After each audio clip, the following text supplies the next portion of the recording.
Actually, let's go to you now, Tony. Yes, because we're having trouble hearing Kristen. Go ahead. We're looking at a live shot here from our standpoint of the podium, and we can't see everyone in the room. But talk a little bit about what's going on right now as we look at this live shot. No, Tony. He's going. He's going. Tony, can you hear me? You can't hear Tony.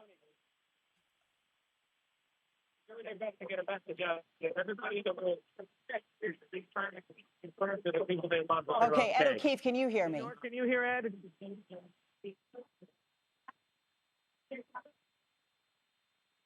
Ed, hello. Terrific. Can you hear Tony? Tony, I can hear you. Yeah, you can hear me. Yeah. So the room is full of people. And let them know that they're okay. The room is also building in anticipation for a program that we have been told will resiliently come back to life here and resume. These are our colleagues, right out of what we were hearing, who's the chair of the here.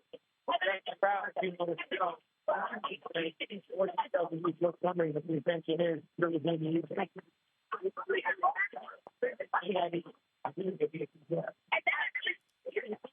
whatever happened to Bobby did not stop. Okay, Tony, we continue to. We're having a little bit of trouble hearing you once again, but President Trump just posted on Truth Social quite an evening in D.C. Secret Service and law enforcement did a fantastic job. They acted quickly and bravely. The shooter has been apprehended, and I have recommended that we let the show go on, but will entirely be guided by law enforcement. They will make a decision shortly. Regardless of that decision, the evening will be much different than planned, and we'll just plain have to do it again, President Donald J. Trump. So, Ed O'Keefe, that's what the president is saying. What's your response to that? Well, Carissa, you're telling us he acknowledged that he is safe and that the Secret Service worked quickly. Forgive me, it's loud in here. But look, we're all here. We're waiting for the dinner to resume. This is a massive hotel complex, so undoubtedly the Secret Service and other public safety units are trying to determine how to proceed in a safe way and also ensure that the thousands still here are safe and that there is no other threat.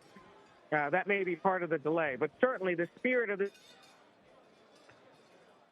to preserve the First Amendment would be that we would want to continue if it is safe to do so. Now, Ed, most certainly earlier that right. we went. Ed, you've covered a lot of things in Washington, D.C.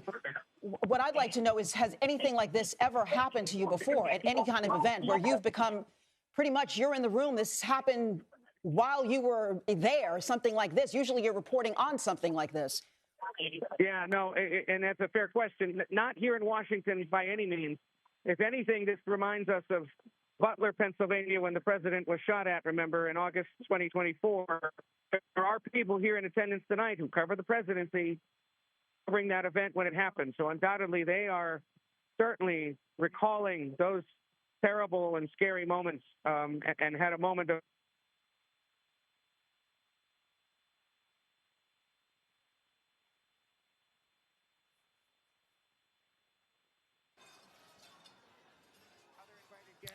Well, once again, we want to tell you what you're looking at if you're just joining us. This is footage from the White House Correspondents Dinner when suddenly shots were fired and heard and people ducked for cover underneath the table.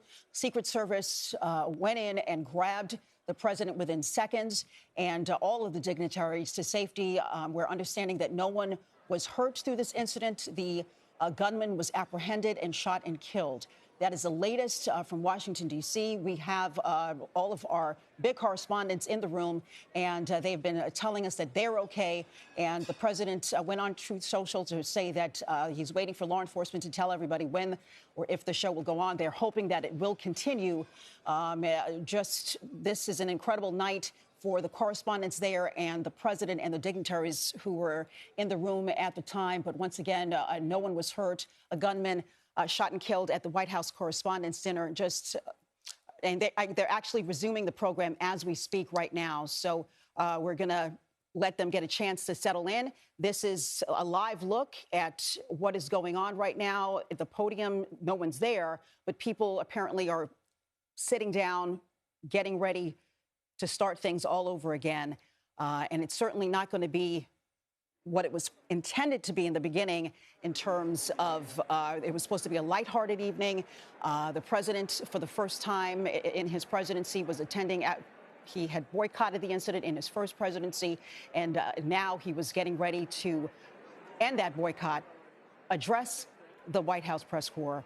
And this is what happened this evening. Just quite a turn of events in Washington tonight. We had Tony DeCopel there speaking with us, Ed O'Keefe, and it's been quite an evening.